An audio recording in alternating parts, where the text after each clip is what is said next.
Hey, and welcome back to the channel. Today we're going to be talking about this Amazon distribution and dosing tool and why I've made it a part of my coffee station and why I think you should make it a part of yours. We're going to be comparing and contrasting to my previous dosing and distribution method and seeing which one is going to work better. Before we go any further, help support the channel by liking this video and subscribing to the channel so we can build a community around all things caffeine and gasoline. I got the idea to find a dosing and distribution tool like this from one of James Hoffman's reviews of the EG1 grinder by Weber Workshop. If you haven't watched any of James's videos, I'll make sure to link his channel in the description below. Weber Works is a high-end grinder company that makes stunning grinders and kitchen tools. Their EG1 machine comes with a tool exactly like this. Problem is that to buy that tool individually, you're looking at nearly $80 USD, right? So this unit I picked up off of Amazon, cost me around 25 USD or $32 Canadian. And from looking at the images, it looks nearly identical.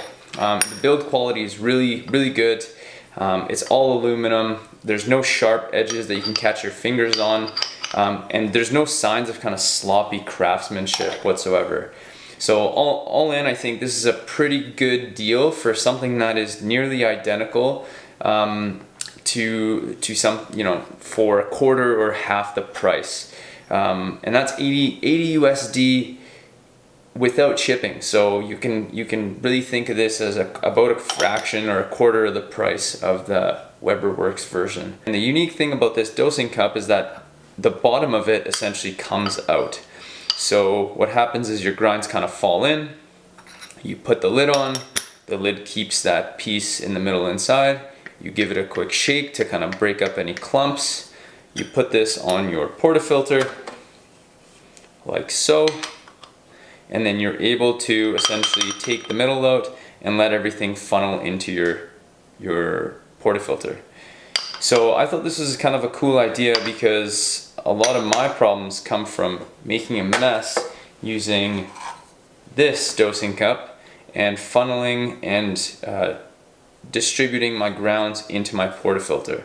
So that's problem number one. Problem number two was that when that happened, I would have to resort to using pins to distribute my grounds. So using a pin like this, once my grounds are inside, I'd have to swirl that around to distribute my grounds. Now, not only is that not very efficient, but it also becomes quite messy. So that was kind of problem three. I thought this is kind of a brilliant way to tackle all those problems. So what we're gonna do is compare and contrast my previous dosing strategy to this one, and we're gonna look at some shots and see how they pull, as well as look at the pucks afterwards and see which makes a better espresso. Okay, so I've ground up about 16 grams for each of these tests of the Whole Latte Love Crema Wave, so a couple delicious shots for me. And what we're gonna do is start off with the very first method, which is the pin, and I'll kind of show you the workflow for that, and you can get an idea of how kind of maybe annoying or frustrating it is to do this way. And then we're gonna do the new, I'm going to call it the knockoff Weber Workshops distribution tool, the blind tumbler, and we're going to see how that goes. So stay tuned, we'll pull some shots and see which one has a better kind of cone or better distribution. Okay, so we got 16 grams worth of coffee.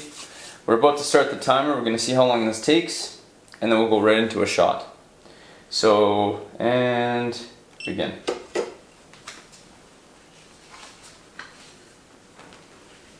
Quick clean, and here we go.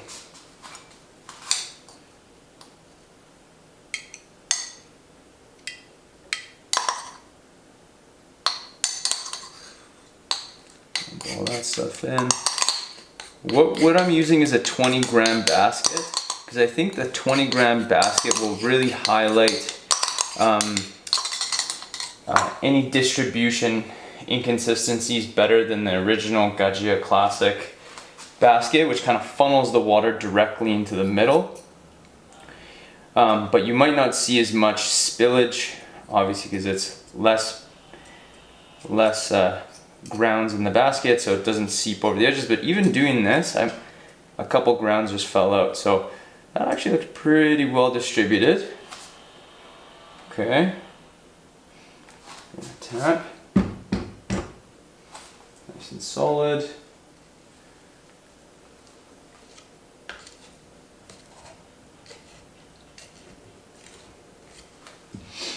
Okay. And that's 1:17 to basically prep my puck. So that's not too bad at all. Yeah, if this is 20 grams, I can tell you from experience, I've had a lot more spillage over the edges using that method.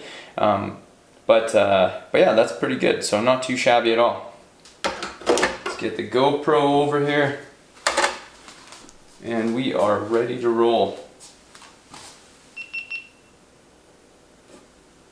Set the timer and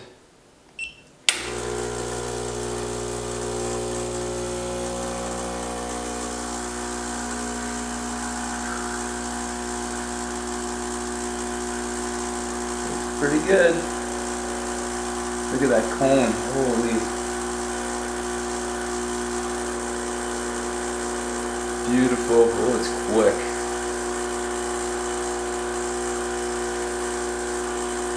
So 30 is, there we go. Not too bad, not too bad. So, just for comparison, so this is 217.8 with no fluid. We're at 176, 217.8 minus 262.2. So we have 55. That's a lot of grams. So either there's some channeling issues going on, or we got some other issues. But let's take a quick peek at the puck. And a little soupy, obviously.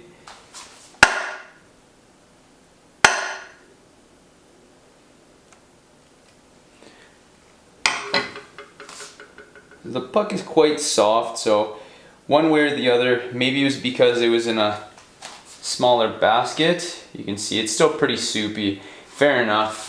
We used a 20 gram basket versus a 16, so probably, actually I'll leave that on there.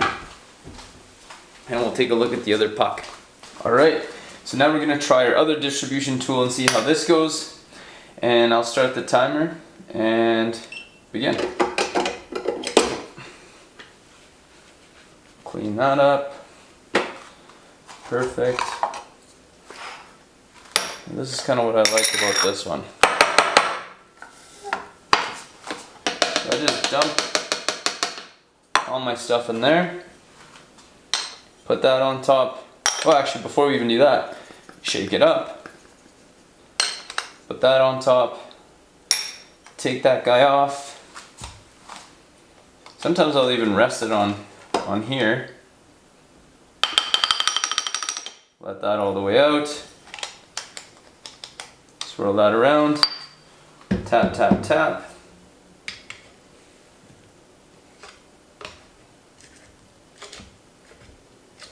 Done. And that's 51 seconds. So, and there's absolutely no mess, which is awesome. So, pretty nice little tool. And it makes everything so much smoother and easier. The only issue, I guess, which would have saved me a little bit of time, is obviously transferring that over.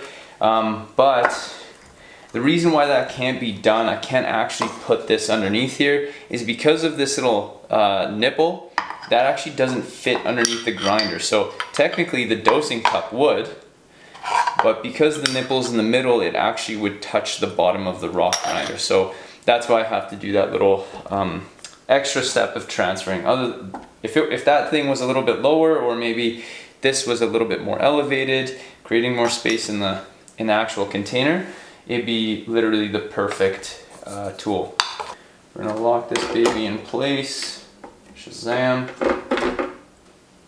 Okay, let's get our GoPro out. We're gonna reset our timer for 30 seconds. And all right, so we're good to go. Start.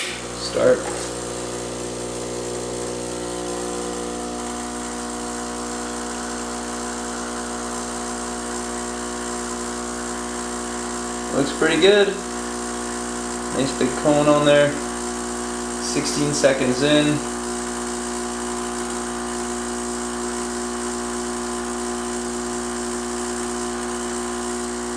Sheesh, this thing is gonna be filled in 30. All right. This thing, I swear this thing is even more full. No doubt about it. So, let's see. Close that up. 218 minus 262, so 56. They are nearly identical. So actually very, very close as far as shot time and shot quantity. But let's compare the pucks. So I have to admit that using the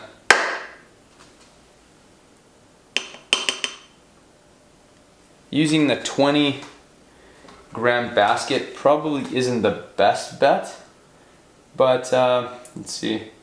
I mean, the puck is sturdy, it has a little bit of edges. I think that's from when I kind of came out. Honestly, pretty similar, I have to admit.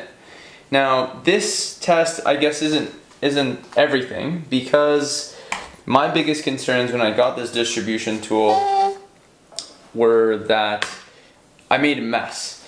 And typically when I use 20 grams in the 20-gram basket or 16 grams in a 16-gram basket, that looks a whole lot different. So I have grounds everywhere, and I've noticed that since using this distribution tool, I don't have that same mess. So that basically is kind of solving my main concerns. And the distribution looks a little different, I think, as well when those baskets are full. So, you know, in today's test, they're pretty similar, I'd have to say, and I have to attribute that probably to being able to distribute fairly well and quickly with a 20-gram basket with 16 grams inside. So that was pretty effective. So this thing works, it does a great job, at least comparable to this. So that's all we can kind of conclude from that test. Certainly this provides a lot less mess and a lot more efficient workflow than using something like this when you're using your distribution tools and your dosing cups on a rock hand grinder GC. So should you get yourself this Amazon knockoff of the blind tumbler? I would say yes, or at least consider it. This could be very useful for people with hand grinders and even those with automatic grinders that dose directly into your pour filter. What I think this is going to do for you is just reduce the mess around your entire workflow. Not only that, but I think it could actually replace your current distribution tool. The reason being is because most of those distribution tools only really level your puck and don't really get below the surface level as far as disturbing and distributing your grounds. Whereas this gives you the freedom to agitate that as it kind of funnels into your portafilter. Certainly those people looking for a distribution tool should consider this, mainly because this thing is very, very affordable at 25 USD or about $32, whereas some distribution tools, especially rotary ones, can be pretty expensive. The alternative also is to get a pin distribution tool, which is obviously very cheap. That's what I've been using for a long time. But this is really nice because it functions as a dosing cup and helps prevent mess. So for those reasons, I think this is something that most people should kind of consider as part of their coffee workstation and as a part of their workflow. So let me know in the comments below if you think this tool is worth it and if this would fit into your workflow. As always, and remember, stay caffeinated.